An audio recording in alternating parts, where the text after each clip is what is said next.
ناظرین السلام علیکم۔ غزہ کا خون مسلسل بہہ رہا ہے۔ گزشتہ 24 گھنٹوں میں فاقہ کشی کے سبب 4 اور جانیں گئیں اور بھوک سے ہلاک ہونے والوں کی مجموعی تعداد 201 تک پہنچ گئی ہے، جن میں 98 بچے شامل ہیں۔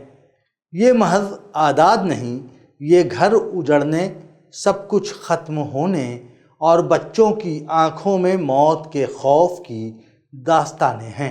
اس عرصے میں سرکاری اعداد و شمار کے مطابق مرنے والوں کی کل گنتی 61,330 اور زخمیوں کی تعداد 1,52,359 تک پہنچ گئی ہے۔ اسکول، اسپتال اور رہائشی علاقے تباہی کا منظر پیش کر رہے ہیں، اور امدادی راستے بند ہونے کی وجہ سے خوراک، پانی اور ادویات کی سنگین کمی نے لاکھوں انسانوں کو موت کے دہانے پر لا کھڑا کر دیا ہے۔ امدادی قافلوں پر حملوں کی ویڈیوز سوشل میڈیا پر گردش کر رہی ہیں۔ امدادی ٹیمیں ملبے تلے دبے ہوئے افراد تک پہنچنے سے قاصر ہیں، اور امداد کی ترسیل کو 48 گھنٹے کے لیے معطل کر دیا گیا۔ غرض ایک گمبھیر بحران ہے جو دن کی روشنی میں انسانیت کو تباہ و تاراج کر رہا ہے۔ ان سب کے باوجود غزہ کے باشندے اپنی زمین پر ڈٹے ہوئے ہیں۔ مقامی لوگ اور شہر کے مکین یہ واضح کر رہے ہیں کہ وہ اپنی زمین، گھر اور شناخت چھوڑ کر کہیں نہیں جائیں گے۔ یہ ہماری زمین ہے، یہ ہماری شناخت ہے۔ اسی عزم نے ہزاروں دلوں کو اکٹھا رکھا ہے۔ حماس نے بھی واضح الفاظ میں کہا کہ نیتن یاہو کے پورے غزہ پر فوجی کنٹرول کے بیانات جنگ بندی مذاکرات کے عمل سے انحراف ہیں۔ مظاہرے، احتجاج اور روایتی مزاحمت کے زیر اثر غزہ کے شہری اور رہنما اپنی جگہ کھڑے ہیں، اور بیرونی خاموشی کے مقابلے میں بھی اپنا موقف بلند رکھے ہوئے ہیں۔ قابض حکومت کی جنگی کابینہ نے پورے غزہ پر مرحلے وار قبضے کے منصوبے کی منظوری دی ہے۔ اس منصوبے کے مطابق تقریباً 10 لاکھ فلسطینیوں کو زبردستی شہر سے نکال کر جنوب میں طے شدہ کنسنٹریشن زونز میں منتقل کرنے کی تیاری کی جا رہی ہے۔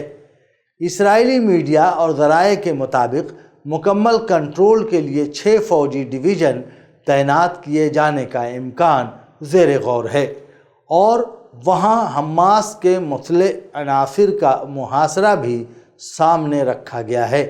یہ وہی فیصلہ ہے جو جمعہ کی صبح اس 22 ماہ سے جاری حملے میں ایک نیا سنگین موڑ ثابت ہوا۔ قابض ریاست کے اس فیصلے نے نہ صرف امدادی بحران کو سنگین تر کیا ہے، بلکہ وہاں موجود تقریباً 20 اسرائیلی قیدیوں کی جانیں بھی شدید خطرے میں ڈال دی ہیں۔ قیدیوں کے اہل خانہ کی بڑھتی تشویش اور بیت المقدس میں سیکیورٹی کابینہ کے اجلاس کے باہر ہونے والے احتجاج اس فیصلے کے تباہ کن مضمرات کو عیاں کرتے ہیں، جبکہ سابق اعلیٰ اسرائیلی سیکیورٹی حکام نے خبردار کیا ہے کہ یہ اقدام عملی فوجی فائدے کے بدلے ریاست کو ایک طویل اور خطرناک جنگی دلدل میں دھکیل سکتا ہے۔ بین الاقوامی سطح پر اس منصوبے اور حالیہ پیش رفت کی شدید مذمت جاری ہے۔ اقوام متحدہ، یورپی ممالک اور چین نے اسرائیل کے اس اقدام کو انسانی بحران میں اضافہ قرار دیا ہے۔ اقوام متحدہ کے سیکریٹری جنرل نے فوری جنگ بندی اور بلا تعطل امدادی رسد کی فراہمی کا مطالبہ کرتے ہوئے ایک ہنگامی اجلاس طلب کیا ہے، جو منعقد ہو رہا ہے۔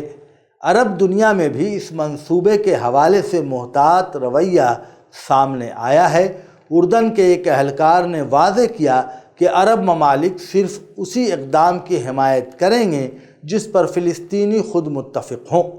نیتن یاہو نے عرب فورسز کے ذریعے غزہ کا انتظام سنبھالنے کی خواہش کا اظہار تو کیا، مگر یہ نہیں بتایا کہ حکمرانی کے انتظامات کیا ہوں گے۔ یا کون سے عرب ممالک اس منصوبے میں شریک ہوں گے۔ اردنی نمائندے نے اس بات پر زور دیا کہ غزہ میں سیکیورٹی کا انتظام صرف اور صرف فلسطینی قانونی اداروں کے ہاتھ میں ہونا چاہیے، نہ کہ کسی بیرونی قوت کے۔ قابض ریاست کے اندر بھی اس فیصلے پر گہری دراڑیں نظر آ رہی ہیں۔ اپوزیشن رہنما یائر لیپڈ نے غزہ پر قبضے کے منصوبے کو تباہ کن قرار دیا اور خبردار کیا کہ یہ جنگ کو طول دے گا، مزید یرغمالیوں اور فوجیوں کی ہلاکتوں کا باعث بنے گا، اور سب سے بڑھ کر یہ کہ ایک واضح بعد از جنگ حکمت عملی کے بغیر اسرائیل کو مزید بحرانوں میں دھکیل دے گا۔ ان کا موقف ہے کہ یہ فیصلہ نہ صرف عسکری اور سیکیورٹی قیادت کی سفارشات کے منافی ہے، بلکہ اسرائیل کو ایک طویل اور غیر ضروری محاذ آرائی میں الجھا دے گا۔ غزہ کی زمینی حقیقت اس منصوبے کی انسانی قیمت کو اور زیادہ سنگین بنا دیتی ہے۔ علاقے کا تقریباً 3/4 حصہ پہلے ہی تباہ ہو چکا ہے، اور کسی بھی بڑے فوجی اقدام کا مطلب مزید شہری ہلاکتیں، بڑے پیمانے پر نقل مکانی اور بنیادی ڈھانچے کی مکمل تباہی ہوگا۔ ہر حملہ، ہر دھماکہ غزہ کے باسیوں کے لیے ایک نیا صدمہ اور ایک نئی آزمائش لے کر آتا ہے۔ امدادی رکاوٹیں اس بحران کو اور گہرا کر رہی ہیں۔ اسرائیل کی جانب سے امدادی تنظیموں پر پابندی اور رسد کی وقتی معطلی نے خوراک، پانی اور طبی سامان کی قلت کو سنگین تر بنا دیا ہے۔ فاقہ کشی اور بیماری کے باعث اموات کا گراف مسلسل اوپر جا رہا ہے، اور امدادی قافلوں کے راستے میں حائل رکاوٹیں ہر گزرنے والے دن کے ساتھ انسانی المیہ کو مزید بھیانک بنا رہی ہیں۔ ناظرین، ہمارا یہ تجزیہ آپ کو کیسا لگتا ہے ہمیں ضرور بتائیں۔ ہمیں آپ کی رائے کا انتظار رہے گا، اور ہاں، اگر آپ نے ہمارے چینل کو سبسکرائب نہیں کیا ہے تو برائے کرم کر دیں تاکہ ہماری حوصلہ افزائی ہو۔ تو اگلے ویڈیو تک اجازت دیں۔ خدا حافظ۔